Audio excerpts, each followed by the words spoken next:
Good afternoon मित्रांनो, आजच्या market ॲनालिसिसच्या व्हिडिओमध्ये आपलं सर्वांचं स्वागत आहे। आज बँक निफ्टीमध्ये मी पुढच्या साईडला एंट्री घेतली होती व त्यामध्ये एक लॉस बुक केलेला आहे। तर तुम्ही प्लीज चॅनलवरती जाऊन तो आजचा लाईव्ह ट्रेडिंग व्हिडिओ बघा। तर चला उद्या वीकली एक्सपायरी ट्रेड करण्यासाठी निफ्टी आणि बँक निफ्टीच्या लेवल्स बघूया। जर आपण बँक निफ्टीचा 50 मिनिटचा चार्ट बघितला तर बँक निफ्टीने 6 जानेवारीपासून आत्तापर्यंत एक चांगल्या मोठ्या 50 मिनिटच्या चार्टवरती डार्वास बॉक्समध्ये ट्रेड केला आहे व त्याचा अपर रेजिस्टन्स 42,680च्या आसपास आहे। जर आपण बँक निफ्टीचा आजचा चार्ट बघितला तर बँक निफ्टी ओपन झाला, खाली जाऊन एक मोठी रॅली केली अपर साईडला व त्यानंतर एका छोट्यासा डार्वास बॉक्समध्ये ट्रेड करत राहिला।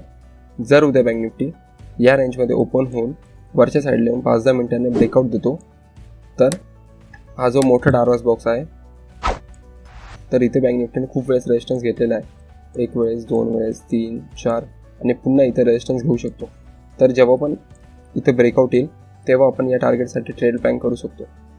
जर बँक निफ्टी गॅप ओपन होतोय किंवा इथे ब्रेकआउट देऊन या रेंजवरती येतोय या ठिकाणी 42,700च्या आसपास, तर इथे कमीत कमी त्याने 20 मिनिट कन्सोलिडेशन केले पाहिजे व ज्या पण साईडला ब्रेकआउट येईल त्या साईडला एक मोठी रॅली आपल्याला बघायला मिळेल। कारण उद्या वीकली एक्सपायरी आहे। जेव्हा इथे बँक निफ्टी कन्सोलिडेशन होईल तेव्हा जे कॉल रायटर्स असतील या लेवलचे ते घाबरू लागतील व जसं बँक निफ्टी वरच्या साईडला ब्रेकआउट देईल तेव्हा हे शॉर्ट कव्हरिंगसाठी पळतील व बँक निफ्टीला एक स्ट्रॉंग अप मूव्ह देतील। तर हेच कन्सोलिडेशन होऊन खालच्या साईडला जर ब्रेकआउट आला तर बँक निफ्टी पूर्ण आज जी क्लोजिंग प्राइस आहे 42,480च्या आसपास, या आसपास आपण टार्गेट ठेवू शकतो। जर बँक निफ्टी या रेंजमध्ये ओपन होऊन खालच्या साईडला येऊन 15-20 मिनिट कन्सोलिडेशन नंतर ब्रेकडाऊन देतो तर आपल्याला 42,200च्या आसपासचं फर्स्ट टार्गेट व 42,080च्या आसपासचं सेकंड टार्गेट बघायला मिळेल। जर bank Nifty direct gap down open होतं तर इथे एखादी रेंज बनली तर आपण त्या रेंजच्या ब्रेकआउटवरती ट्रेड करू। तर चला निफ्टीचे लेवल्स बघूया।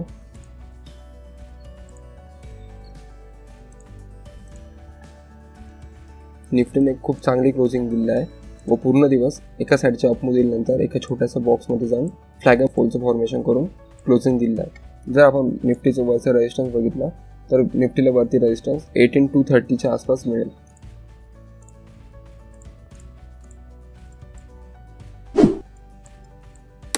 जर उद्या निफ्टी या रेंजमध्ये ओपन होतोय तर इथे 5-1 मिनिट कन्सोलिडेशन नंतर ब्रेकआउट देतोय तर 18,230च्या आसपास आपण फर्स्ट टार्गेट ठेवू शकतो। जर निफ्टी गॅप ओपन होतोय किंवा इथे ब्रेकआउट देऊन वर जाऊन इथे कमीत कमी अर्धा तास तरी कन्सोलिडेशन करून वरच्या साईडला ब्रेकआउट देतोय तर इथून आपल्याला 50 ते 70 पॉईंटचे अप मूव्ह बघायला मिळेल।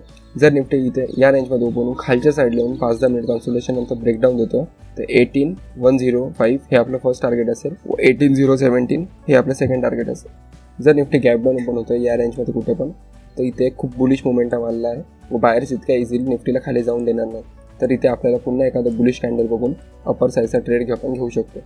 उद्या एक्सपायरी ट्रेड करण्यासाठी आपण सर्वांना ऑल द बेस्ट। जर आपण या व्हिडिओमधून काही शिकला असाल तर प्लीज व्हिडिओला लाईक करा व चॅनलला सबस्क्राईब करा। थँक्यू।